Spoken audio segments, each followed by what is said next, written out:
கர்த்தராகிய இயேசு கிறிஸ்து நாமத்திலே உங்கள் அனைவருக்கும் வாழ்த்துக்கள். இந்த நாளிலே ஆண்டவராகிய இயேசு கிறிஸ்து உங்கள் மத்தியிலே பேசுகிற ஒரு வார்த்தை. அன்பார்ந்தவர்களே, தேவனுடைய வசனம் ஒரு சாதாரண காரியம் இல்லை. இயேசு தான் வார்த்தை, வார்த்தை தான் இயேசு. எங்கே வார்த்தை இருக்கிறதோ அங்கே இயேசு இருக்கிறார்.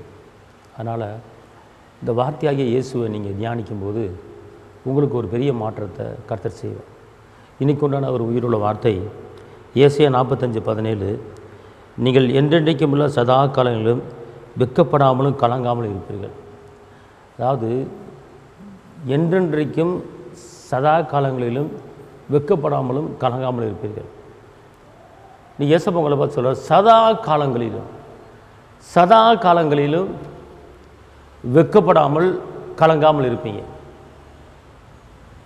அதாவது அநேக காரியங்களில் வெட்கப்பட்டு கலங்கி தவித்து கொண்டு இருக்கீங்களா?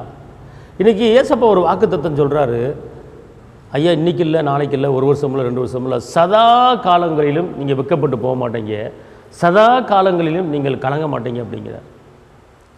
இந்த கலக்கத்திலிருந்து, இந்த வெட்கப்பட்ட காலத்திலிருந்து நமக்கு விடுதலை கொடுக்கும்படி ஏசப்பா இன்றைக்கி இறங்கியிருக்கிறார். வெட்கத்துக்கு பதிலாக, சாம்பலுக்கு பதிலாக சிங்காரத்தை கொடுக்குற கர்த்தர். இன்றைக்கி பலவித போராட்டத்தில் மாட்டி தவித்து வெட்கப்பட்டு கொண்டு இருக்கீங்களா? கடன் பிரச்சனை நிமித்தமாக வெட்கப்பட்டு கொண்டு இருக்கீங்களா? அல்லது பலவிதமான மனிதர்கள் சூழ்ச்சியினால் வெட்கப்பட்டு கொண்டு இருக்கீங்களா? இன்றைக்கி கர்த்தர் சொல்கிறாரு, நீ வெட்கப்பட்டு போவதும் கிடையாது, நீ கலங்கவும் கிடையாது. சதா காலங்கள் இந்த உலகத்தில் கடைசி வரைக்கும் எவ்வளோ நாள் உயிரோடு இருக்கிறோமோ அவ்வளோ நாளைக்கு நீ வெட்கப்பட்ட நிலைமையில் இருக்க போவது கிடையாது, கலங்குற நிலைமையில் இருக்க போவது கிடையாது. காரணம், நான் உனக்கு துணை நிற்கிறேன், நான் உள்ளங்களை பொறித்து வைத்திருக்கிறேன், நீ என்னால் மறக்கப்படுவதில்லை, உன்னை பெயர் சொல்லி அழைத்திருக்கிறேன், அனாதி சிநேகத்தால் சிநேகித்திருக்கிறேன், என்னுடைய காருண்யத்தாலே உன்னை மூடி இருக்கிறேன், பயப்படாது. ஒருவேளை இதுவரைக்கும் நீங்கள் வெட்கப்பட்டிருக்கலாம், ஒருவேளை இதுவரைக்கும் நீங்கள் கலங்கி தவித்து கொண்டிருக்கலாம். ஏசப்பா அப்படிப்பட்ட உன்னதமான உயர்வான ஒரு அற்புதமான வார்த்தையை சொல்கிறார். மகனே, மகளே, நீ வெட்கப்பட்டு இருக்கிறாயா? கலங்கி இருக்கிறாய்? இனிமேல் கலங்க மாட்டேன், இனிமேல் வெட்கப்பட்டு போக மாட்டேன். நான் உன்னை தலை நிமிர பண்ண வைப்பேன், மலை மேலே இருக்கிற பட்டணங்களை உயர்த்துவேன். சகைவு அநேக மத்தியில் அவன் வரி வசூலிக்கிறவன் எல்லாம் ஏளனமாக பேசுனாங்க, சபிச்சாங்க. ஆனால் இயேசு என்னைக்கு சகை வீட்டுக்குள்ளே போனாரோ அவனும் ஆபிரகாமின் குமார் என்று இயேசுவான சொன்னார். அதனால் பாவியை நேசிக்கிற இயேசு இன்றைக்கி உங்களை என்னை நேசித்து வெட்கப்படாமல் தலை நிமிர பண்ணுவார்.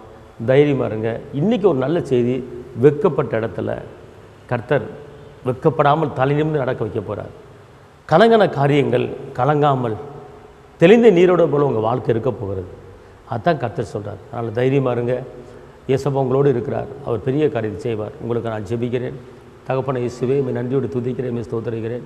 உன்னதரைமை துதிக்கிறேன், உயர்ந்தவரைமை துதிக்கிறேன், அற்புதரைமை துதிக்கிறேன், அதிசயரைமை துதிக்கிறேன், கரம் பிடித்தவரைமை துதிக்கிறேன், ஜீவனோட தேவனைமை துதிக்கிறேன், ஜீவாதிபதியமை துதிக்கிறேன்.